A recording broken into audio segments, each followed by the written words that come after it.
everyone, it's 23rd December. Just a quick visit to the plot just to get these Brussels sprouts. They're not brilliant. I've not grown this variety before, called Brendan, but it's been a while since I've been down because a few health issues, and obviously the weather's been it's been too wet, and then it was too frosty, so I thought I'll come up and get these, and then I'll deal with getting everything else prepared, you know, after the new year.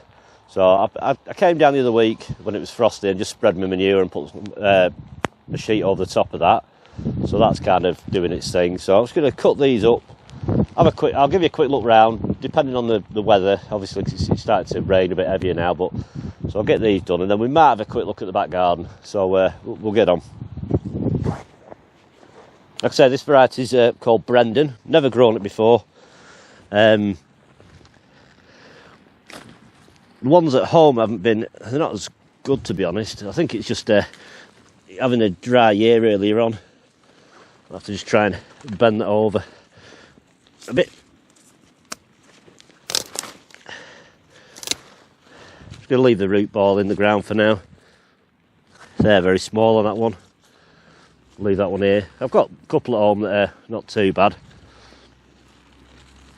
These are just leftovers, really. And we'll just see, because obviously the ground gets so wet here. Well, luckily we had that cold snap, and it gave the ground a chance to drain down a bit, but I should imagine we've got a good week of rain, and it'll soon top up with water. I don't want to be down here getting soaking. Obviously I've got beds to clear, I've got these old broccoli plants to rip out, and then obviously have a clear up in other places. But, well, you know, not too bad. It's a crop. As I say, I've just come down to get these, just in case of going down and taking all the greens off, and I'll just take them home on the stalks. And if I need any more for over Christmas at all, I've got some more at home. Got about 3 plants at home they're kind of plenty big enough.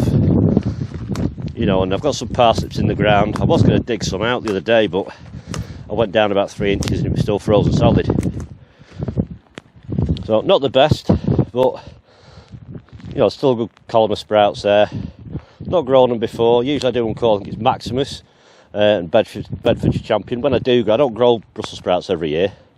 But they're not blown. There's just one that's blown there. But sometimes if they rock about a lot, they can blow. So it's always handy if you're doing sprouts to make sure they're well anchored with a stake next to them, so they can rock a little bit, but they don't want to be, because they need to be really well rooted in, you know, really firm, and it holds them quite well. You know, and they will handle the frost. You know, it does what it's supposed to sweeten them. So bit of picking. I say I've still got all the broccoli and cauliflower and potatoes and everything I've harvested through the year. That's all stored, and I've been using that. So there's plenty of stuff to go around. So I'll get these done, and then with a bit of luck, we'll have a quick look round, and then we'll have a quick look at the back garden, because I've had a bit of a tidy up. You know, last week it was an afternoon, the sun were out. I thought I'll go and strip a load of stuff out, because the frost had just killed a load of stuff.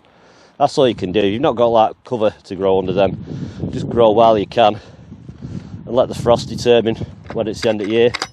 We don't usually, not for a long time, have a good long frost like that. So I wish in some ways I'd have dug that bed over the potato bed a while ago, then the frost could have busted it up, but it's fine. It's got about 1.5 inches of manure on it, only just had enough really to cover it. I went and bought some actual black membrane, because it was on offer, so I thought I'll cover it with some of that just to try and stop some of that water erosion, so to speak, and we'll see how it goes. It'll end up with voles and moles and rats tunnelling under there, but I don't mind for now. I say I'm not going to be planting anything on this plot until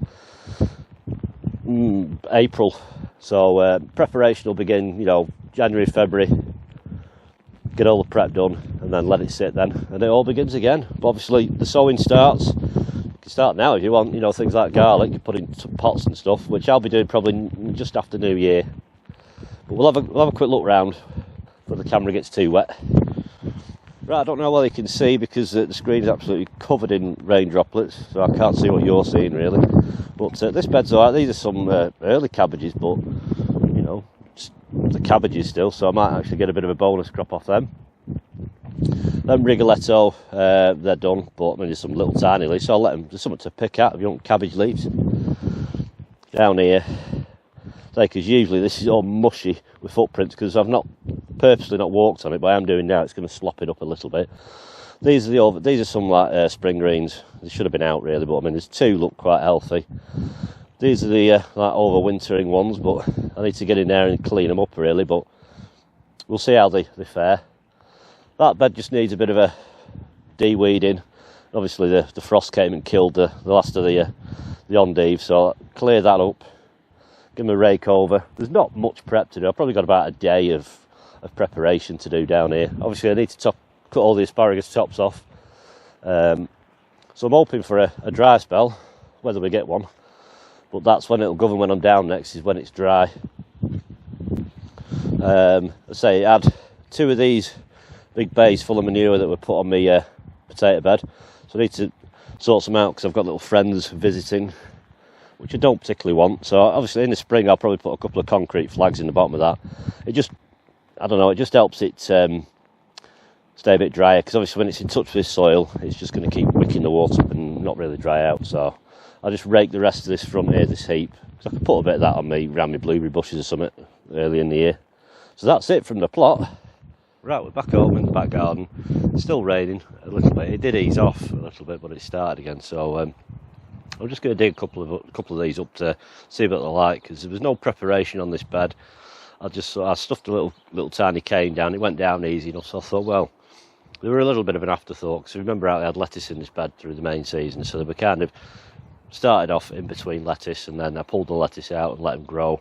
Then a net over them. Some of them sort of died off, but the tops had all fallen now, so I cut them off last week, and I just pulled a rake over the top. So they could be all multi-pronged, I don't know, but we'll give it a try. That's all you can do. So it's just kind of, try and find some of them.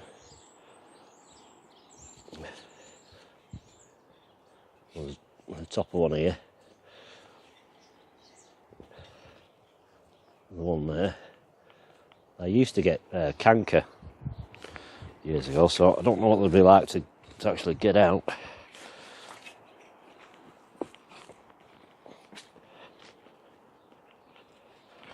Say, because this soil had never been dug, this bed.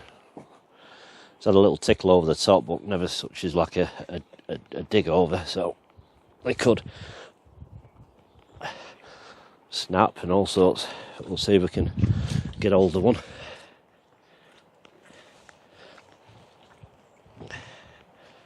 Somehow.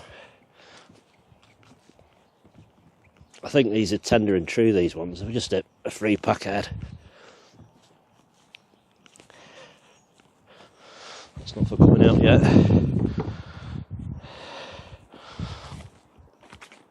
So it's quite firm soil down underneath this. I can smell them already.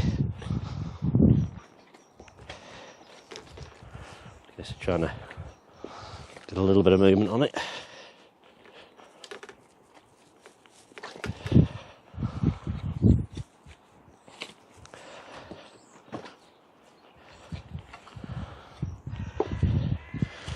But hopefully get some of it out anyway.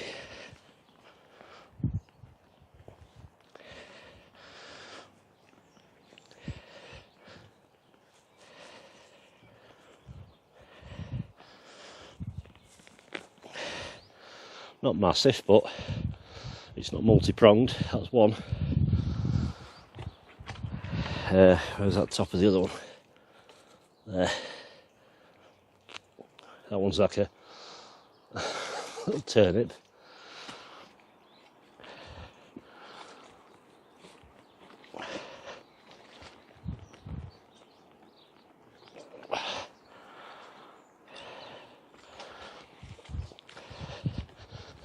Part of the reason why I don't do parsnips all the time, unless they're in like some sort of sandy soil. This one's like ugly. It's massive. Probably leave that one be. But they're not looking great. But I should get enough Christmas dinner. But, it's very cold.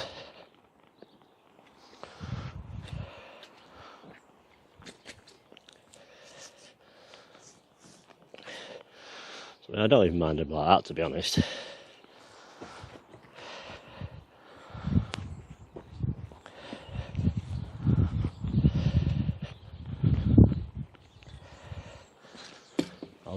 I'll leave them out in the rain to wash off. So if I can pull this one up. Nope.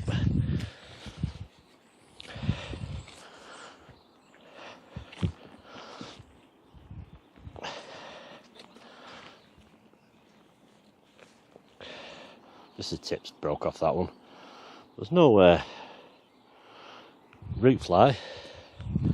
No holes tunnelled away in there.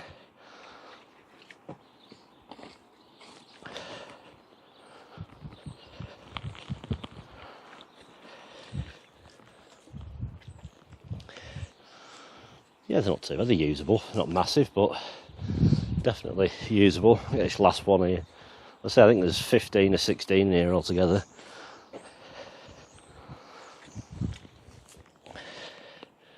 Oh, no multi-leg. That's a bit of a... I'm not even going to attempt to do anything with that one.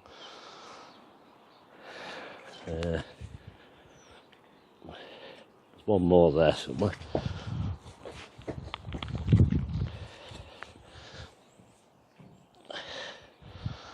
Yeah, they're alright, they're still a parsnip. I've done their gladiator before. I think there's one called javelin. Done that before, but as a meal there. Before we go in, I'll show you around what's going on in the back garden. So this is the main bed in the back garden, so everything's been cleared up. They're just some spring greens. I'll pull them. Probably I'll need them out of the way by sort of March, so it's just pickings for cane really, you know, when it gets into next year. There's nothing else. These carrots I pulled out, there was a few I've used, a lot of them, you know, they kind of split and all sorts. So sprouts, probably smallest I've ever grown, to be honest. These M1s here aren't too bad, so I'll probably pull them other two over there should I need them. They're not too bad here in the back garden. But the actual tops, you cut them off, they're tasty. It's like a little mini cabbage. But everything's cleared up. I did have loads of peppers and chilies still left, but the frost just got some. But it's all been cleared out in there. I've just got pots of compost everywhere. I need to, here somewhere, there's still a big carrot down there. It's snapped in half on me, so I need to get that out at some point because it's still frozen. I think there's some like new potatoes in there that I grew for Christmas, but I think they'll have had it because the frost came and clouted them. But I'll tip them out at some point and just see if they're all right. I'll just use them as seed. What else? Nothing really going on. I've got a couple of strawberry plants I've just bunged in there when the frost was here. But it's all that time of year where nothing's going on. It's cold, it's wet, it's horrible. Showing polytunnel.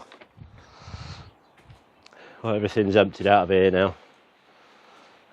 Need to clean it down in here and everything, but I've got some pots. These had some potatoes in, which I did harvest. They were quite a poor harvest, and that compost is added, so that's going to go on the soil. That just to sort some out of these raised beds in here, put some in them so they don't dry out so bad. These are just what are left over from the compost challenge, which we'll have a chat about when we go indoors. Apart from that though, there's not a lot going on. Right, that's it for this year. Overall, you know, 2022, it's been a good growing year. You know, I've done all right with, obviously, you know, the usual things. Great crop of spuds, good crops of cauliflower. The brassicas did all right. Only real failures. Sweet candles were a bit of a failure in that other sandbox. Tomatoes are a bit slow going, but, you know, overall, been pretty self-sufficient. And there's still plenty left. You know, I've got 2 chest freezers and a big upright freezer full, you know, apart from 2 shelves, you know, they're full. Obviously all potatoes are all sacked. as well, and obviously there's some like things like beetroot which are pickled. My chilies I've got to grind down. I've got the last batch here to grind down. I just dry them over at radiator. I've got my patches and a basket of fire. So I'll just put them in a food blender and blend them down. I'm going to put a damp cloth over the top as well, because and let them settle after you've done it, because otherwise you end up coughing your head off. And just be careful, because if you get it in your eyes you'll know about it. But next thing to do, lastly, will be garlic, start that. So I've got my garlic from this year all sprung up here. So I'll just smash a few of them bulbs apart and get the cloves that are, the better ones. Obviously you can keep the rest to one side, for cooking with. But I'll probably do 60 again, 60 or 80, I don't know, probably 60 is probably better. Because, I still had a few left when I harvested them. They just started going over, but it just depends, on how many you're going to use a year. But it's better to have some left over than run out. But so I'll be starting them probably first or second week of January. But this year I'm going to keep them indoors for a couple of weeks in the coldest part of the house, and then they'll go straight out in the polytunnel and then I'll just leave them to grow on until either they start getting pot bound, or there's a good bit of top on them, and then they'll go up to the plot. Where things are getting planted up at the plot yet, I don't know. I'm not even thought about what I'm growing and where things are growing next year. Because I've got to obviously put costings into the equation. But apart from that, it has been a good year, so I can't grumble at that. I've still got my fence to do up at the allotment. I've got the posts. I just need to save some money up now to get the actual railings. So that's the biggest problem with me now is sourcing the funds. Taking over care duties for my father full time now, so it's there's hardly any income at all. But I've been in touch with B&Q regarding they're doing something next year. What it'll be, I don't know. It could be another compost comparison, I don't know. But I have sort of messaged them and say, like, if you can think of anything garden orientated, I'm open to suggestions. So if you've got any ideas of anything B&Q would stock that you'd like me to sort of feature in the channel or whatever, I can always put it to them and see what they say, and like I've always said to them, I'll give an honest opinion. If something's good, it's good. If it's not, it's not, and all will be revealed. Like I do with my composts, some of the composts do better than others. Without a doubt, the best compost I found this year, there's two I think that were good this year. Was the Westlands multi-purpose compost with John Innes. That was probably the best one. It looked a bit funny at first, like quite fibrous, and it does dry out, but it's got obviously a loam base in it as well, so that helps with things like potatoes, and probably be fine with carrots and root veg, to be honest. My peppers, a good year for peppers, to be honest, and chilies. They were all grown in the New Horizon vegetable compost, which I kind of preferred the year before. So I thought, with that one, I'll try, a good variety in case it was just a lucky pot last year. So I did pretty much all the peppers this year, and yeah, they did well. I didn't do the California wonder this year. I did the Giant Bell, and I had a good crop, and I was still cropping them well into October. Like I say, I don't know what the idea is of B&Q next year. What we're going to trial. Like I say, I need to sit down and work out what I'm going to grow next year. Go through my seeds if I've got to order any seeds. I have saved some seed, tomatoes and stuff like that, and a few of the peppers. If they're not F1s and you saved your seed, they'll be fine. Just if it's an F1, you don't know what you're going to get. But you can always try it. It might grow something that you like. Everything's worth a try, But like I say, I need to start saving as much seed as I can, just to keep the costs to a minimum. I'll probably have to buy some seed potatoes because I'm nearly out of Orla. So I'm going to do more Orla next year because they're the most universal potato. Out of everything I've grown this year, Orla has been the most universal. It's great for boiling, mashing, chipping, baking, roasting. It's just great for everything, and you can grow them as a first early and you can grow them as a main crop. So next year I'll probably still do Duke of Yorks, because they're probably my favourite first early, just because they're a good roaster. Probably Charlotte's, Maris Peer and Orla. And we'll see. Jazzies, this is it. If I had the space, I'd probably do all of the same ones again. Sarpo Mirrors, I did some in the pots. Not a fan. I mean, they're a good grower, they're a good cropper, but I'm just not keen on them for eating. So there's the other ones, there's the Sarpo thing. There's one called Axo and the blue one, I think, is Blue Danube or something like that. They're all part of the Sarpo family, I think. They're all blight resistant. But next year might be a nice year for blight. It might hold off. But, the thing is with that all, you can plant it mid-April, harvest it sort of end of June as a first early, July as a second, and then August as a main crop if you want, so it's just whenever it's a good all-rounder, and it's quite uniform in size, and it's quite a heavy cropper, but yeah, so it's one I sort of recommend if you've not got your seed potatoes yet. I would definitely do Orla. Like I say, with B&Q, we'll see what happens next year when we. Because I said to them, I'm not going to decide anything as yet, and I'll go up and visit them in February, and we'll discuss things then. But if there's anything you want me to put forward to them about trying out any sort of product, hand tool, anything like that, all I can do is ask. And if they're on board with it, and they don't mind, then I'll feature it in the channel, to put it to the test. So hope you all have a great Christmas and a good New Year, and I will see you probably just in a few weeks into January, starting off with the garlic. So take care. We'll see you then. See you now. Bye-bye.